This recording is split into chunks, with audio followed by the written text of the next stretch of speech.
Good morning student of class third. देखिए आज हम अपनी पाठ्य पुस्तक हिंदी का चैप्टर सेकंड चतुर लंबकरण पढ़ने जा रहे हैं, जो अपनी चतुराई से हाथियों के झुंड को भगा देता है।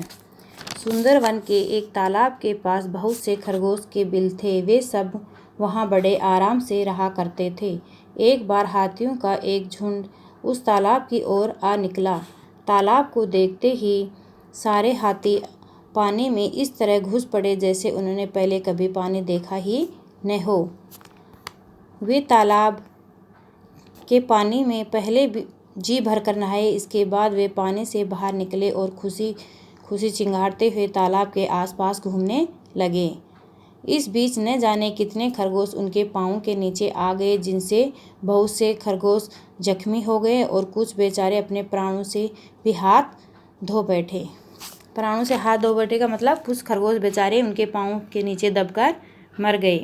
हाथियों की बातचीत से पता चला कि वे किसी दूसरे वन से आए हैं, जहां वर्षा न होने के कारण सारे तालाब सूख गए हैं। हाथियों के राजा चतुरदत्त ने अपने साथियों से कहा, यह तालाब जल से भरा हुआ है। अपनी प्यास बुझाने के लिए हम प्रतिदिन यहीं आया करेंगे। इसके बाद सभी हाथी घूमते हुए वापस चले गए। चतुरदत्त की बात सुनकर तालाब के किनारे रहने वाले सभी खरगोशों की तो मानो जान ही सूख गई। यानी ऐसी बात जब चतुरदत्त ने हाथियों को कही तो खरगोशों की जान ही सूख गई। कहाँ पर्वत से हाथी और कहाँ तुझसे खरगोश। इस तरह तो रोज न जाने कितने खरगोश मारे जाएंगे और एक दिन ऐसा आएगा जब इस तालाब पर खरगोश का नामो निशान भी न रहेगा। यानी एक भी खरगोश वहाँ नहीं बचेगा। इस तरह से उनके पाँव के नीचे दबकर सारे खरगोश मर जाएंगे। सारे खरगोश बैठकर सोचने लगे, अब क्या किया जाए। सोचते हुए उनके कान कुछ तन गए। उनमें से एक खरगोश बहुत चतुर और बुद्धिमान था। उसका नाम था लंबकरण। जब सोचते सोचते सभी खरगोश थक गए, तब उन्होंने लंबकरण की ओर देखा और एक स्वर में कहा, अब तो चतुर लंबकरण ही कोई उपाय सुझा सकता है। खरगोशों के राजा का क्या नाम था? लंबकरण। तो सबने सोचा कि अब तो ये चतुर लंबकरण ही हमें कोई उपाय बता सकता है। अचानक लंबकरण के कान कुछ हिले और उसे एक उपाय सूझा। उसने अपने साथी खरगोशों को अपनी योजना बताई। सबने खुशी खुशी हामी भरते हुए अपने कान हिलाए। यानी सभी ने उनकी योजना के लिए हाँ किया। अपनी योजना को आजमाने के लिए लंबकरण शाम होते ही उस रास्ते पर चल पड़ा जिस रास्ते से हाथी आए थे। कूदते फांदते वह हाथियों के रहने के स्थान पर जा पहुंचा। एक बड़े से टीले पर चढ़कर उसने आवाज़ लगाई, चतुरदत्त, तुम्हें चंद्रताल पर आने से डर नहीं लगा? मूर्ख, भला चाहते हो तो यह वन छोड़कर अभी यहाँ से चले जाओ।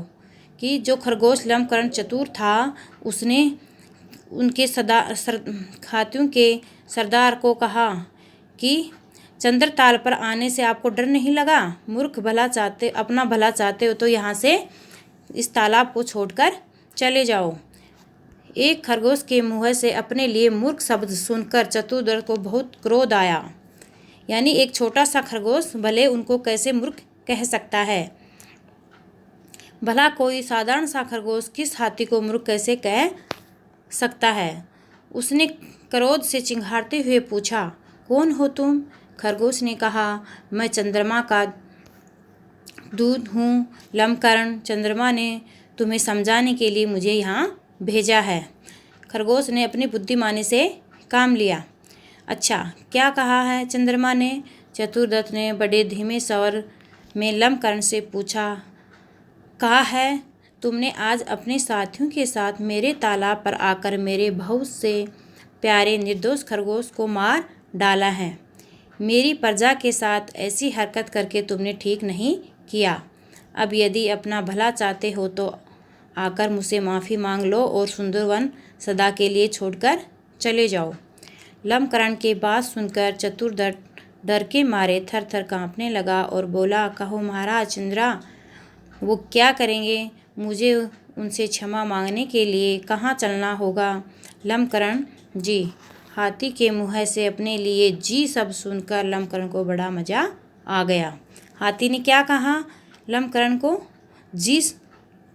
तो ऐसा सुनकर लम्बकरण को बड़ा मज़ा आ गया, लेकिन ऊपर से गंभीर बनते हुए बोला, इस समय घायलों की पूछताछ करने के लिए महाराज चंद्र अपने तालाब पर आए हुए हैं। माफ़ी मांगने के लिए तुम्हें वहीं पर चलना होगा। लम्बकरण उनको कहाँ ले जाता है? तालाब पर। डरता कांपता हाथी खरगोश के पीछे पीछे चल पड़ा। तालाब पर पहुंचकर लम्बकरण ने पानी में पड़ती हुई चंद्रमा की परछाई चतुर्दत्त को दिखाते हुए कहा, वह देखो, थके होने के कारण महाराज चंद्र आराम कर रहे हैं। चुपचाप उन्हें प्रणाम करो और क्षमा मांग कर यहाँ से 9-2-11 हो जाओ। क्या कहा खरगोश ने कि देखो, पानी में चंद्रमा की परछाई दिख रही थी, उसको दिखाया कि ये देखो चंद्रा आराम कर रहे हैं, आप उन्हें प्रणाम करके चुपचाप क्षमा मांगकर यहाँ से चले जाओ। 9-2-11 यानी यहाँ से भाग जाओ, कहीं उन्हें क्रोध न आ जाए। हाथी ने सिर झुकाकर चंद्रमा को प्रणाम किया। उस तालाब पर न जाने आने का वादा कर अपने साथियों के साथ ऐसे भगा कि फिर कभी वहाँ दिखाई न दिया। सभी खरगोश हाथियों के चले जाने से बहुत प्रसन्न हुए और एक भी भारी विपत्ति से बचाने के लिए लम्बकरण का धन्यवाद करने लगे। प्रस्तुत कहानी से हमें यही शिक्षा मिलती है कि कठिन समय में घबराना नहीं चाहिए और बुद्धि व समझदारी से काम लेना चाहिए। धन्यवाद।